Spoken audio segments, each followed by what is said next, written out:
The Archdiocese of Chicago is a vibrant and diverse faith community. We celebrate our faith through worship, evangelization, and reaching out to the needy. Welcome to Catholic Chicago.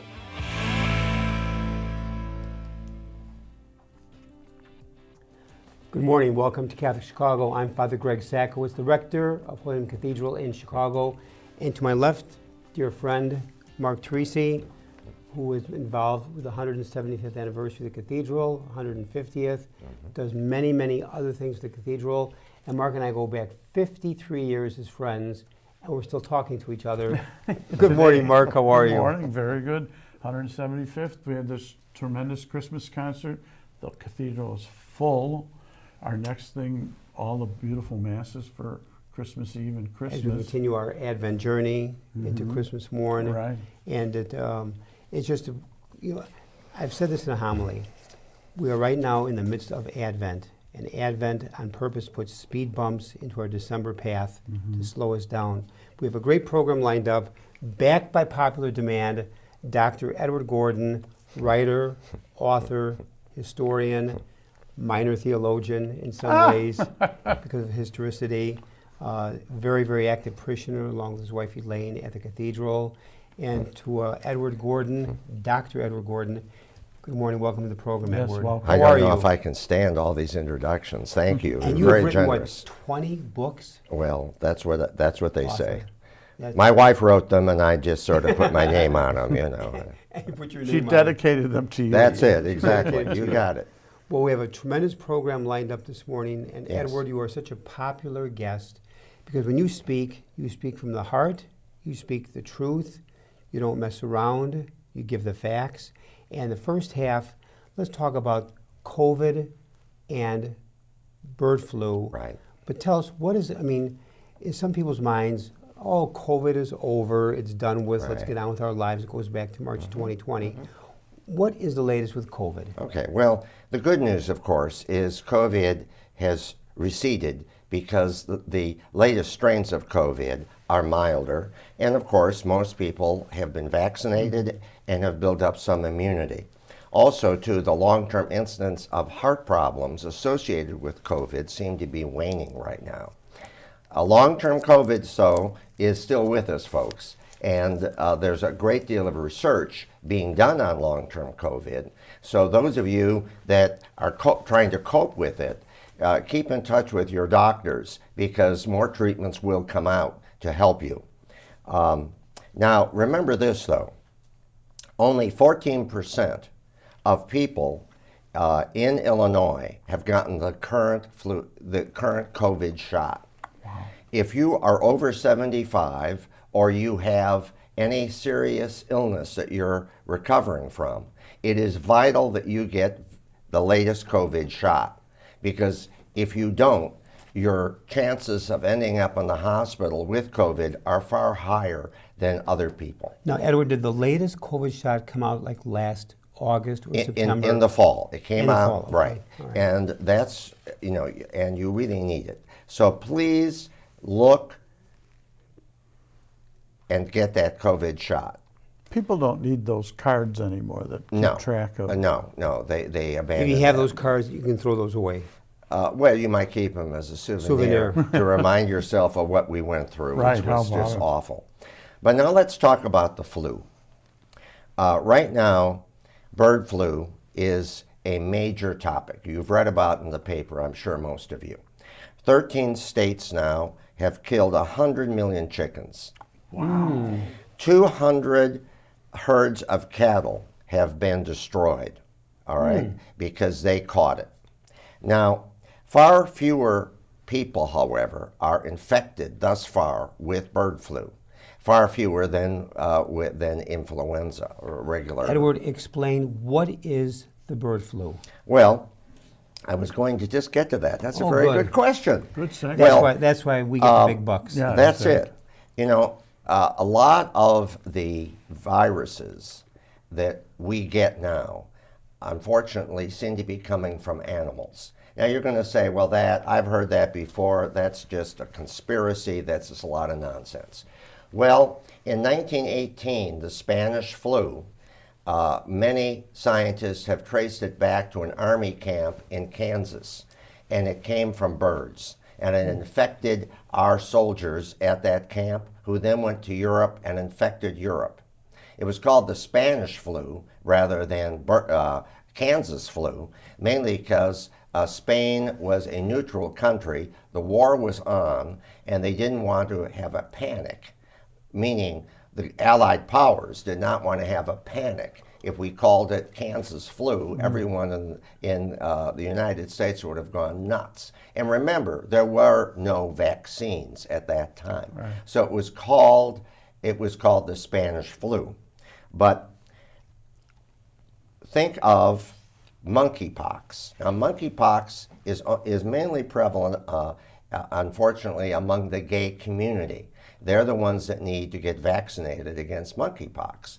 But when people have close approximation and close Proximity? proximity, thank you, with animals, their viruses can transfer to humans. Are you saying even pets? Yes. Okay. I have a friend who will remain nameless, had a dog that had a serious heart condition, and which is a virus, and he caught it. The dog died from it, then he had it. Now He caught the dog's heart virus? Yes.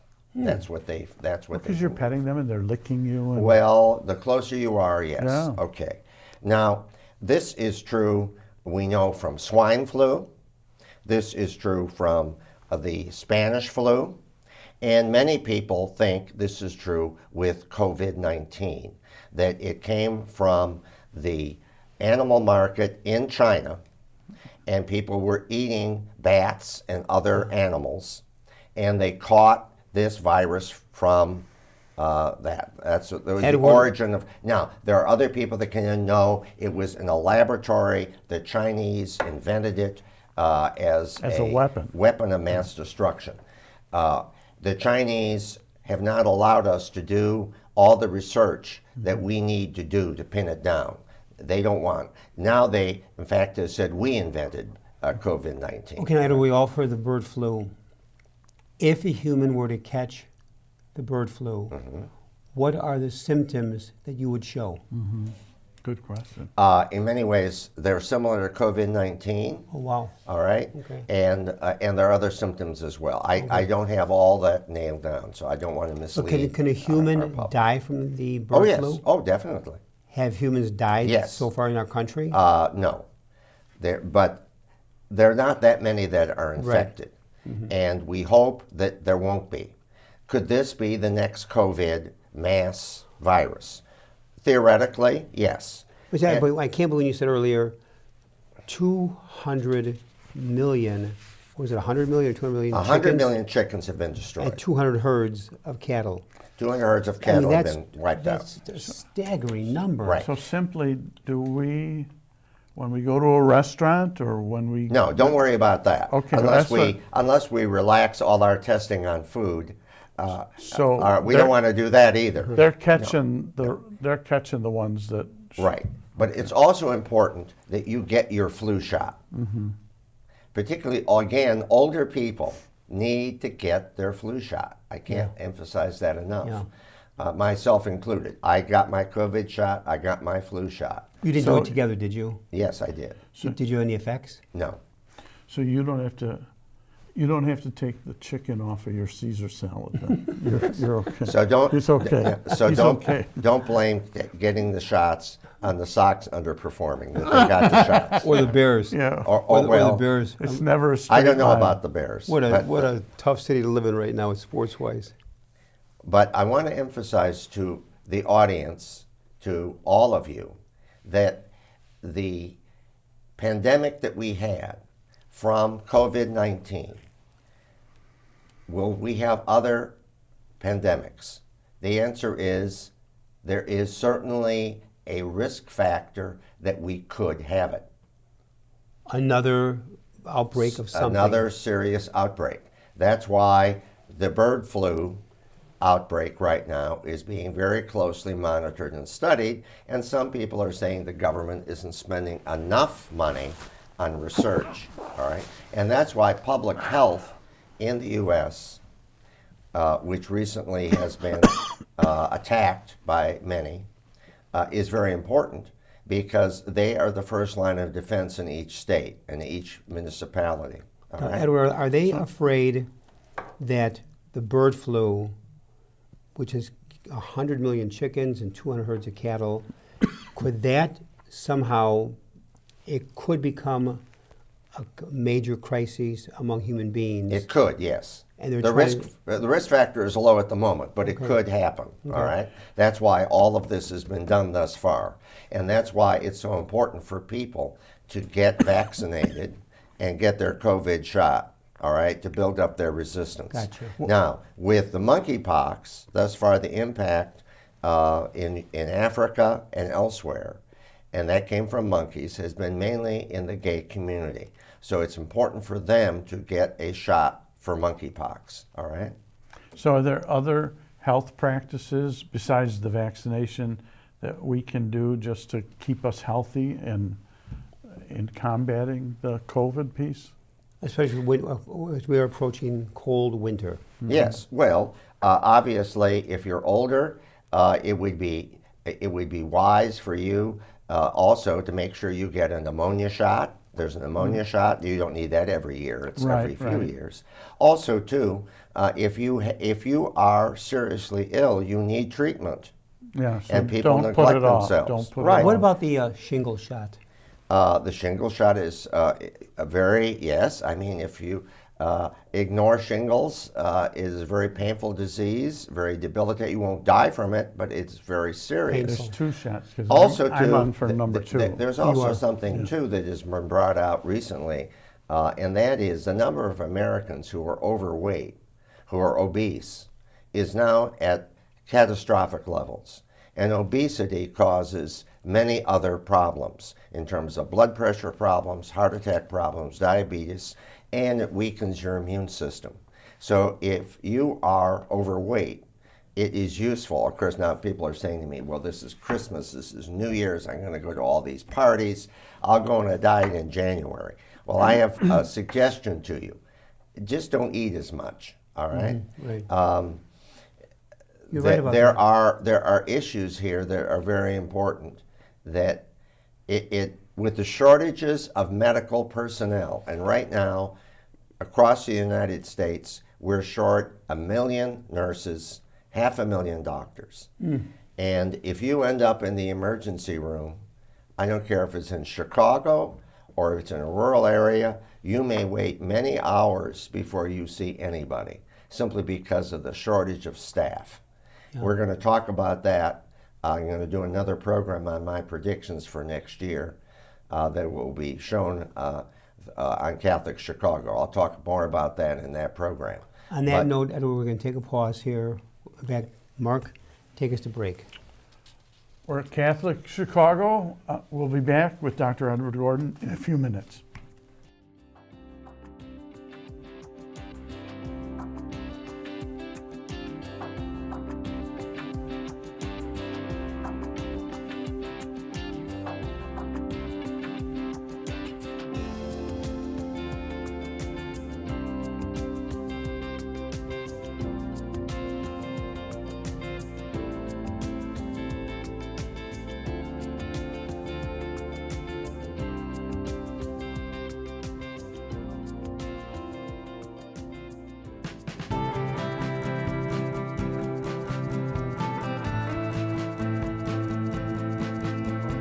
People always say, how can you spend your day with 3-year-olds? Seeing the changes that they go through and just the journey and how they grow, this is a very rewarding job.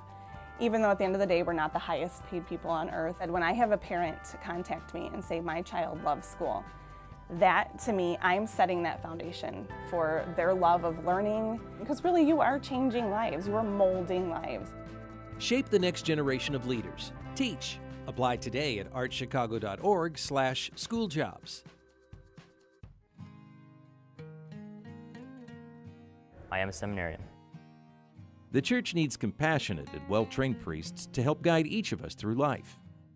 What inspires me, what draws me always to the priesthood is continue to see priests be a beacon of hope for other people. You can play a part in the education of these young men as they prepare for a life of service to others. I want to be that beacon of hope too, and it sets my heart on fire. To support our seminarians, make your gift at archchicago.org/seminarian fund or call 312-534-7959.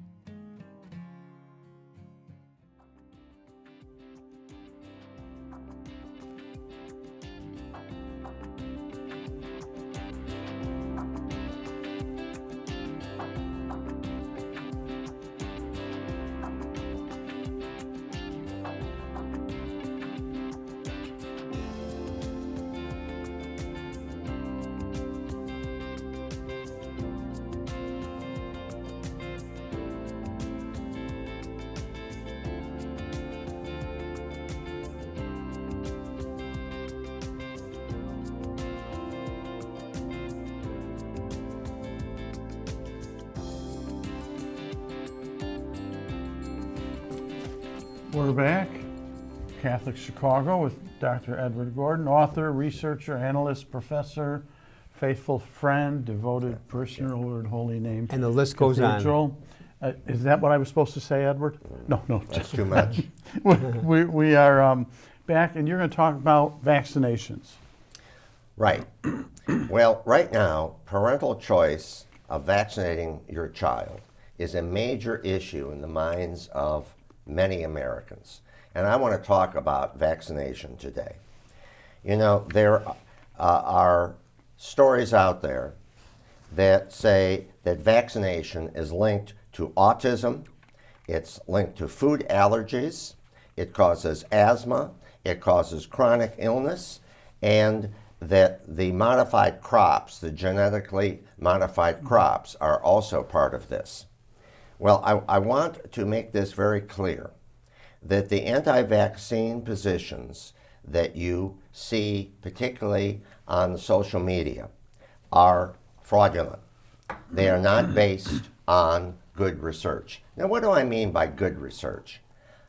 I don't mean that one country or one university or one publishing has come out saying how this vaccine is good or this vaccine is bad. I'm talking about the majority of information that is published. So whether or not you are a liberal or a conservative or a Democrat or a Republican, let's deal with facts. Let's not deal with myths. Or let's be honest, let's not deal with lies. Let's not deal with sensationalism that sells a lot of advertising on the social media. But let's deal with the bulk of factual information that various studies have produced. You know, you read in the paper how this study says that if you drink 2 glasses of wine a day, you're going to die of cancer. Then you read another study that says, oh no, that's not true. So you say to yourself, well, what is true? Is science false? No, science isn't false. When we went through COVID-19, when it first started, you remember that. You lived through it. We didn't know anything about COVID-19. We didn't know how to treat it. That's when the majority of people died from it. You remember Warp Speed that was started to solve COVID-19? That involved the pharmaceutical companies and the major research labs in the United States coming up with a vaccine. If the government had not invested that research money to discover what was COVID-19, what caused it, and how to treat it, we lost over 1 million Americans who died from it because there was no vaccine. We'd have lost even more. Remember the flu vaccine? The one in 1918 I talked about a few minutes ago, called the Spanish flu. If the population of the United States had been what it is today, which is a lot bigger than it was in 1918, we'd have lost several million Americans would have died because we never had a vaccine that helped.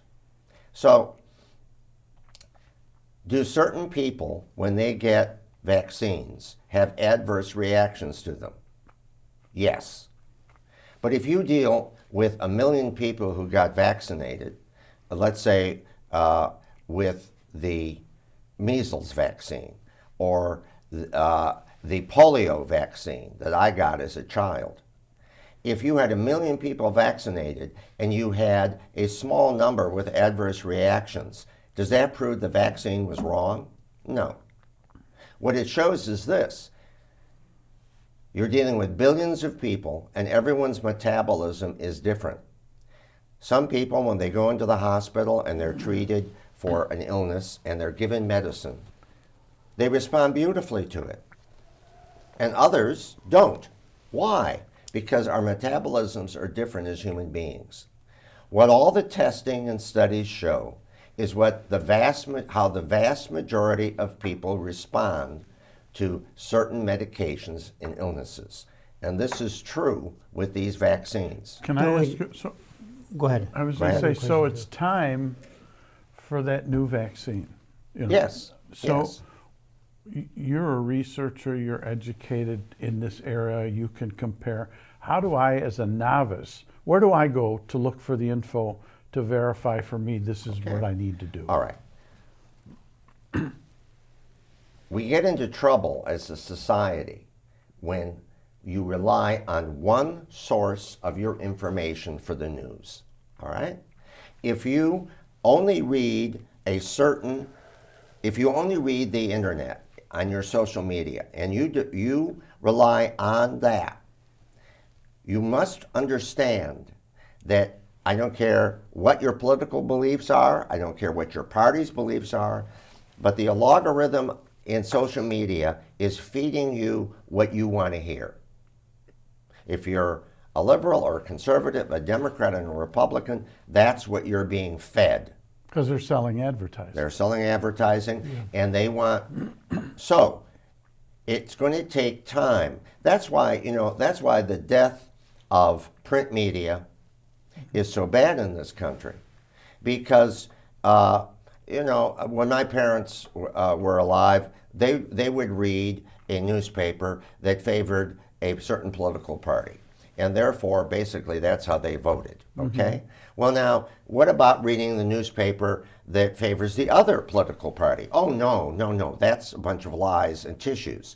Well, what about reading one that's sort of in the middle on that? All right, well, do people do that today? No, they basically go where their bias is. Why? I don't have time. Ed, I don't have time. Like, you're a researcher. You take the time, okay? So what I'm basically saying What you do is you come on a program like this, you've synthesized all sides. What I'm taking a look at is the data. Correct. Where is it coming from? Right. And is the source reliable? Do I have more than one source that tells me, that confirms that information? Okay, now all you're saying, here's my question.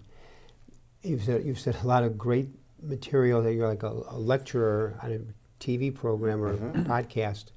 And that is, when we were little, and we're all contemporaries around the same age, we got the polio shot, we got the measles shot, we got the flu shot as a kid, our parents took us as little babies, and nobody said a word.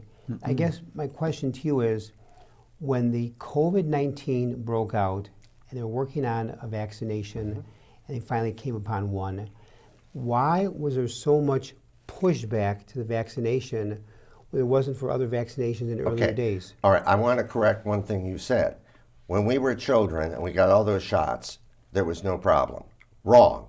There were anti-vaxxers for the Spanish flu. There were anti-vaxxers for polio. There were anti-vaxxers all on. Yes. What's the difference? Well, look at that slide, guys. Look at the slide we have on the screen. There were 500 sites on social media against COVID shots. Wow. 500 sites, okay? Which didn't exist 60, 70 years ago. No, well, we didn't have social media. Now remember, I publish a Gordon report on economic conditions every quarter, all right? What I look for I need information confirmed not from one source or two sources. I try to get it from 3 different sources. How do people find that? You take the time to read. No, but how do they find your report?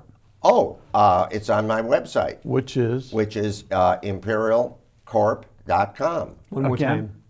I'm sorry? Again. imperialcorp.com. Okay. And it's called the Gordon Report. Now that is on economics. That's not on COVID. All right, I want to tell you that. All right, and he's showing you now the white paper that's also that we published. But look at imperialcorp.com, and now it's going to appear instead on historypresentations.com. Do you do a podcast? Because this is fascinating stuff. Do you do a podcast? No, I come here and I have other people I do podcasts You with. could be a podcast hero. In your generation, young people Okay. listen to people. Okay. Let me explain this. I'm a historian, and as a historian, I have to rely on I look at a number of legitimate sources that agree with or that agree on a fact. Right. All right? Now, as a historian, over time, new information can come up, and I may change my opinion. All right? So there is no fact that is absolutely indisputable forever. All right? Right. All right. So what I'm giving you here is what I consider the latest verifiable facts. All right? That is what I'm telling you. But it's interesting. And I'm not telling you this motivated by politics Right. or ideologies. No. Right. All right? Here's the thing. I had no idea when we were children there were anti-vaxxers for measles, Yeah, I did. polio, and I guess the thing is they were not as loud Right. as they are today. That's right. But right now, in Boise, Idaho, the Public Health Agency now is no longer going to deliver COVID-19 vaccines. They have eliminated it. That is a disaster for the people in that area of Boise, So the state Idaho. of Idaho? No, this is the Public Health Agency. Okay. Is no longer that going to city. provide COVID-19 shots. All right? Public health is under attack across the United States. People have resigned, their lives have been threatened, and they are the first line of defense. Here in Chicago, we have a public health official, the state of Illinois. All right. This anti-vax movement is dangerous, it's wrong-headed, and it's going to cost a lot of lives. On that note, we'll bring the program to a close. Okay. And again, if you want, I know it's a little different subject regarding the Gordon Report is on history. It's on both. It's right now on imperialcorp.com. Go to that, and then go to historypresentations.com. Very good. All right. Very So, good. Dr. Edward Gordon, researcher, historian, author, writer, dear friend, very active Catholic in the Cathedral, along with Elaine, doing so many ministries. I want to thank you. You're welcome. Edward, you bring so much energy and enthusiasm to the program, and your research is phenomenal, so may God bless you. Special thanks to co-host Mark Teresi for always a great job to This is team up with you. fascinating. Thank you so for much. letting me speak. And special thanks again also to our producer engineers, which would be Michael May and Clint Cottrell. To everyone here, God bless all of you. And blessings as we move from Advent, Christmas, blessings and health into the new year.